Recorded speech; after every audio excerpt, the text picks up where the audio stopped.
Donald Trump fired nearly every employee in the special education office of the Department of Education. Not an exaggeration. I started out as a special ed teacher. I cannot imagine how the parents of those kids are feeling right now. Panicked, scared, worried for their little one, and rightfully so. Make no mistake, these firings aren't happening because of the government shutdown. It was Donald Trump's plan all along. I told you. What did I tell you? Didn't I tell you? 'Cause I told you. And when did I tell you? A long time ago. And what did I say will happen when I told you? Exactly what just happened. So we got to bring you another update on the government shutdown because the Democrats simply continue to kamikaze themselves. It's a truly interesting strategy to watch where they're basically punching themselves in the face to show Trump that they punched themselves in the face to prove a point. Like, I don't exactly understand. I would compare their strategy to when you were a kid and like the older brother or cousin or something is like, hey, why are you hitting yourself? Why are you hitting yourself? Why are you hit? That's what the Democrats are doing. They're just hitting themselves. This is all to appease the far left or make Trump look really bad, which we'll explain later in the video is not even working, right, in terms of public opinion. But nonetheless, strategically speaking, as I said from the beginning, this never made sense because first and foremost, dating back to when they almost shut down the government earlier this year to stop the Doge cuts, I was like, oh, so you're going to give the Trump administration a blank check to cut funding and furlough a bunch of the federal workforce in order to stop cuts to the federal workforce? Well, that doesn't make sense. And in the past, we've already covered how those Doge cuts and mass layoffs have already begun as a result of this government shutdown. OMB Russell Vought has already announced all of that. But perhaps secondly here, the part I did not even necessarily take into account was the way in which the Trump administration could further use the government shutdown as a pretext to freeze billions of dollars in funding in terms of infrastructure, entitlement programs, a lot of different stuff going to blue states. In other words, Trump is defunding the blue states. This already started early on in the government shutdown where he cut an infrastructure project from New York City, but it has since expanded. Chicago is now involved. Many of the very Democrat states where the leadership is coming from are now facing the consequences of their stupid decisions. And if I'm not mistaken, that tally now expands to 11 predominantly Democrat states that are facing massive infrastructure cuts because their own political party guys, in their infamous wisdom, decided to shut down the government. Okay, so in today's video, I want to speak and cover the absolute genius, high IQ, brilliant strategies of Democrats. As I also said, I want to break down how their little kamikaze attempt is not actually even working in the eyes of public opinion, as well as perhaps bring you the evidence, at least according to Trump, that maybe Democrats are starting to come to this realization or the negotiations are moving along. Although, to be honest with you, I don't have much faith that these people will ever reopen the government at this rate because the Democrats are simply annoying, stupid children. But maybe this is how you negotiate with them, right? You start taking their toys away like the babies they are. Hey, I'm going to throw them away. I'm going to break them. Okay. I'm not giving it back. Are you going to come out of the room? That type of thing. So anyways, that said, we'll get into it. First, though, do us a favor. If you enjoy our content, make sure you hit that like button down below and subscribe to the channel if you are new. That is not only the best way to support our work, but it also ensures that you can stay up to date with all of the latest news and coverage. And that said, you can just see the headline as of this week. The Trump administration has currently froze $11 billion in blue state infrastructure projects while blaming Democrats for the shutdown. Again, Democrats, what did you expect to happen? We told you, it's not exactly like it was a big secret. We told you in the days leading up to your childish refusal to vote for the CR, the clean CR, which is the one you already voted for in the past. Okay, it could be referred to as basically the same spending levels as the Biden administration, but suddenly, now, oh no, Donald Trump, we got to appease AOC. Well, AOC and others enjoy this. So the Trump administration is freezing $11 billion in federal funds, earmarked mostly for Democrat cities' infrastructure projects as the government shutdown rolls on with no end in sight. Well, Democrats always told us about how bad government shutdowns were for these very reasons, right? We don't have the money to pay people. Vital services. Okay, well, yeah, enjoy that.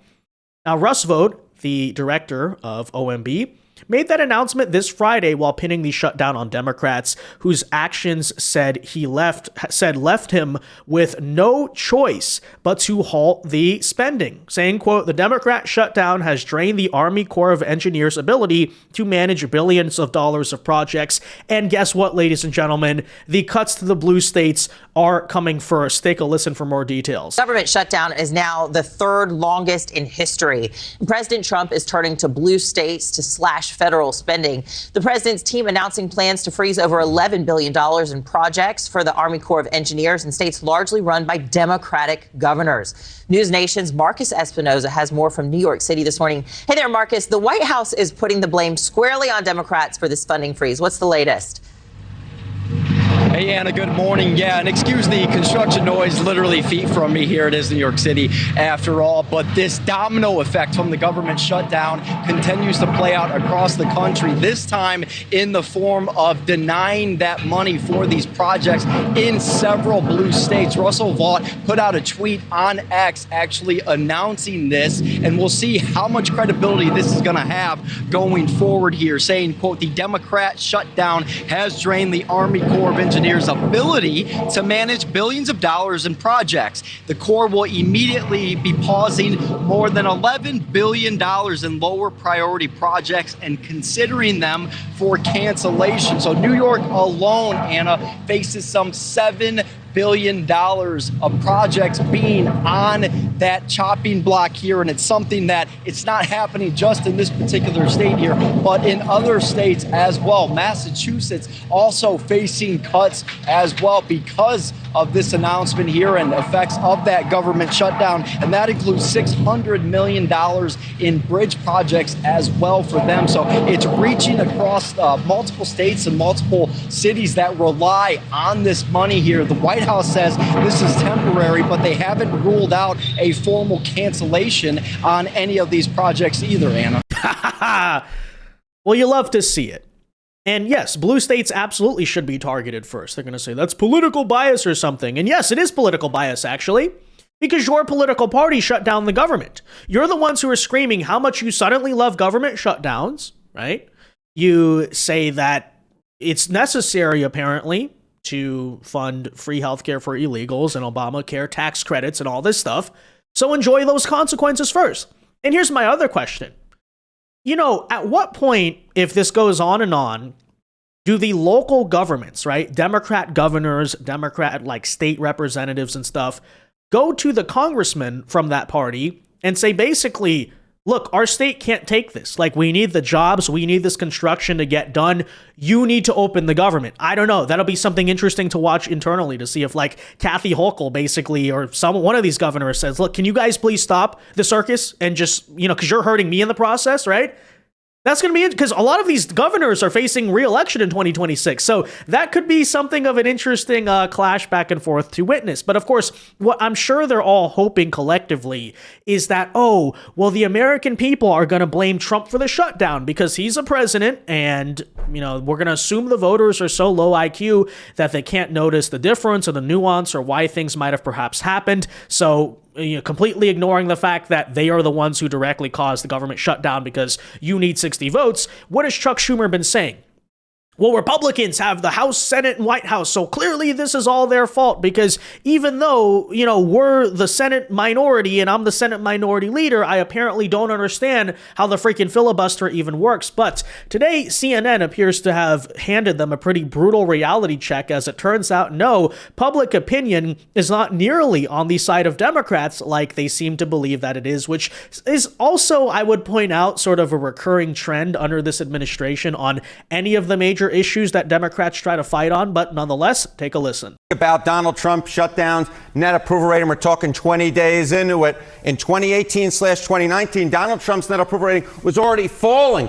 The shutdown was eating into his popular support. It was down 3 points already at this particular point and would fall considerably more. It was very much on the decline. You come over to this side of the screen, this shutdown hasn't eaten into Donald Trump's support at all. His net approval rating is actually up a point. And in terms of his popular support. So the bottom line is this. The first shutdown during Trump's first term, 2018-2019, was hurting Donald Trump. This one is not hurting him at all. There's no real reason Donald Trump might say, at least when it comes to popular support, I want to get out of the shutdown. What about the question of blame? Yeah, okay. What about the question of blame? Okay, you see Donald Trump's net approval rating was down 2018 to 2019. You talk about 2025 as net approval rating is up. It comes down to the blame game, a game I loved to play when I was younger. Blame Trump for the shutdown, a great deal. In 2018/2019, 61%, more than 3 in 5 Americans blame Trump, a great deal for that particular shutdown. You come over to this side of the screen, look at this. It's a different world. It's a different world. 48% of Americans blame Trump a great deal for this particular shutdown.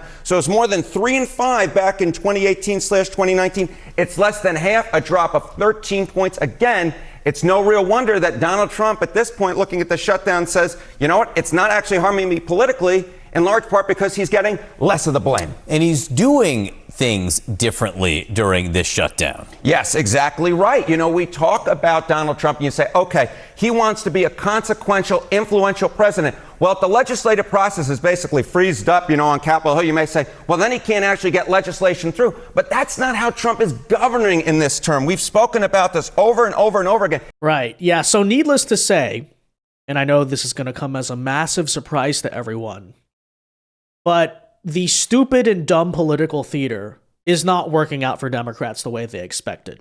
I know, shocker, right? Next, you're going to tell me the No Kings protest, where a bunch of geriatrics yelled, hey, hey, ho, ho, Donald Trump has got to go, was actually not consequential in the grand scheme of American politics. But surely that couldn't be the case. So anyways, that said, let us actually break down the reasons why, because I think it's very important to explain here what has shifted in America. And there's some obvious factors and maybe some not so obvious factors. So first and foremost, I think it's worth noting, you look at that 48%, probably just mostly Democrats and maybe a couple percentage points of people who just don't even understand what's happening. And they're like, huh, government shutdown? But it's worth noting, Democrats, this was never going to be the same because back in 2019, it was actually Trump who shut down the government, right? He went out and said, if you guys don't give me funding for the border wall, I'm not going to vote for the budget. So he does indeed own responsibility, right? Trump did cause that shutdown. However, in 2025, it's all you guys, right? You're the ones coming to the table with demands. Usually it's the people who vote no on the budget who are deemed responsible, yes, for causing the government shutdown. I don't think that is exactly all that surprising. But that in mind, understanding that the majority of Democrats actually, the majority of Americans actually do blame Democrats for the shutdown, it's also worth noting, I think, that the longer this whole thing goes, the more Democrats look to blame, right? The more that they seem like the childish idiots that they are, hence why actually Trump's approval rating appears to be rising. Because, again, Democrats looking dumber, but at the same time, Trump, as I said, has an ability to wield more executive power. And despite all of their constant screeching about authoritarianism, it does turn out that when you do things, when you put action to word and you kind of do what you promise, right? People tend to respect that. They see you as a real leader. They see you as consequential and, they kind of naturally are inclined to follow that. So all of that in mind, I think perhaps, though, the final point on this that I'll make is you want to know the other big difference between 2019 and 2025? Back then, the mainstream media had some power and influence over the American people. Now it has none, right? And that is why you're looking right now. No Kings, by the way, prime example. Same with this government shutdown. At a Democrat Party who is fundamentally living in the past. They are relishing in past glories and victories from like 2008 that nobody cares about nowadays. You have a Democrat Party leadership group, right, that is still living in 2019, for instance, or maybe even years before that. And as you saw on Saturday, you have a voter base that's still living in 1969. Hey, guys, geriatrics, wake up. This is a different country now. None of this stuff is working out for you the way you seem to believe. But all of that in mind, perhaps we should not tell them. Although Trump did hint when he was giving a speech at the White House today that perhaps the Democrats, for this reason or the other, do seem like they might be moving more in the direction of finally just giving up with this stupid theater. Who knows if it's true? You know, Trump could just be saying this to sound good. It could also perhaps be the case. Who knows? But take a listen. I do want to show you what he said. And again, given the proof that the shutdown is actually not making Democrats more popular, who knows? Maybe that could be the case. But I don't know. 2 years from now. So we put every single thing that we wanted in that bill for 4 years. So we don't need any more votes. All we want to do is have a vote of continuation. And it's the first time in history that a group has not voted for continuation. So they have what's called a Trump derangement problem. Have you heard about that problem? Because that's the only reason this could be possible. But I think we're doing very well. I think they're going to have no choice but to go along because the country is setting records in every way and people want it to continue that way. So we're hoping the Democrats become much less deranged and that we will get the vote pretty soon. And I hear they're starting to feel that way too. They're starting to feel like they really have to do what's right for the country, and they will. Right. Well, I'm kind of curious, honestly. Let's see what they do. And it's interesting because on one hand, you have the rabid radical left base, the AOC voters of the world, and all the people who were pissed off the first time earlier this year when Chuck Schumer compromised with the Republicans and they said he was a traitor.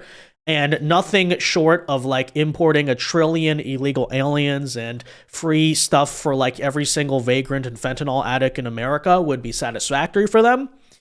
But then on the other hand, if you look at the polls and realize outside of like the No Kings crowd, the government shutdown is a political loser for us, then what do?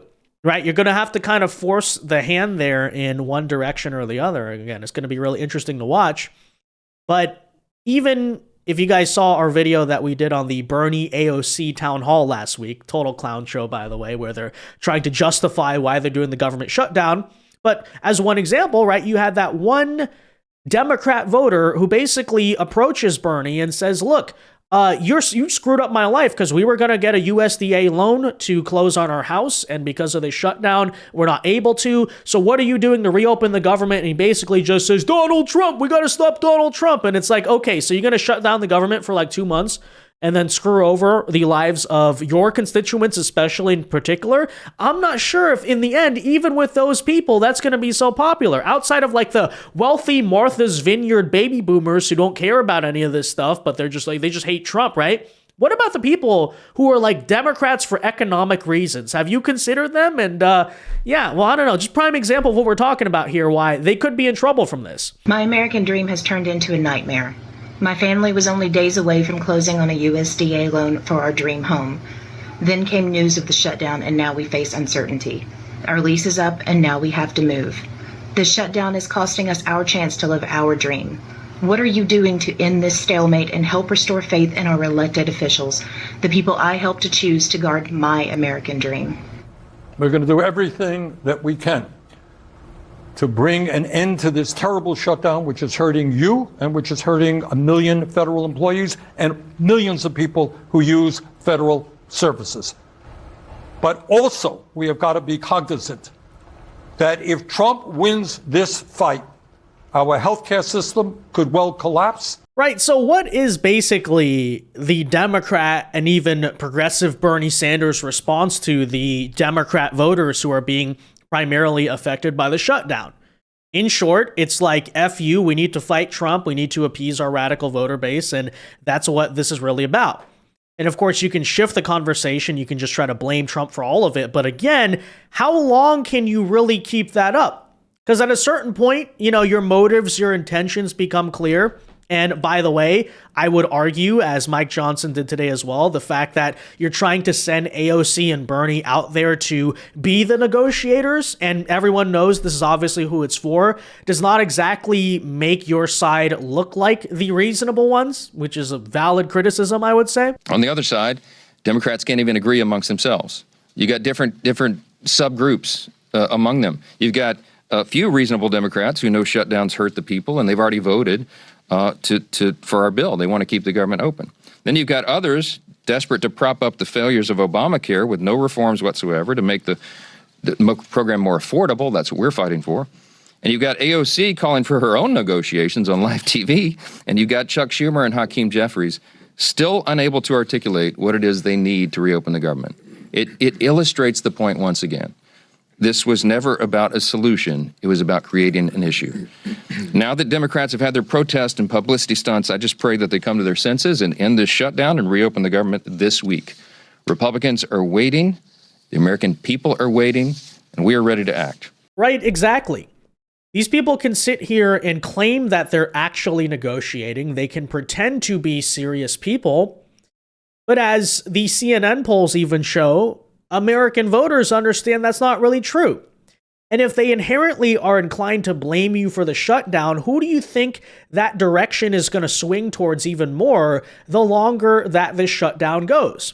By the way, what type of states in this country do you believe are going to continue to lose more and more funding? But you know what? As they sit here and fight so hard for the Obamacare tax credits, claiming that, oh, your healthcare premiums are going to go up if we don't keep subsidizing Obamacare, even though Obamacare is exactly what caused our healthcare premiums to go up in the first place, right? You wonder why insurance is so expensive and also the coverage is so poor right now in the United States is because Obamacare was a gigantic government failure. But you know what? I have a hilarious solution. As we're kind of continuing this attitude of destroying things Democrats like, just take it, bang, bang, bang, right? Okay, so we're firing federal workers. We're apparently gutting the Department of Education. It goes on and on. We're freezing infrastructure funding. How about we just repeal Obamacare? Wouldn't that be? Let's do that. It should have been done anyway, frankly. And I'll be honest with you.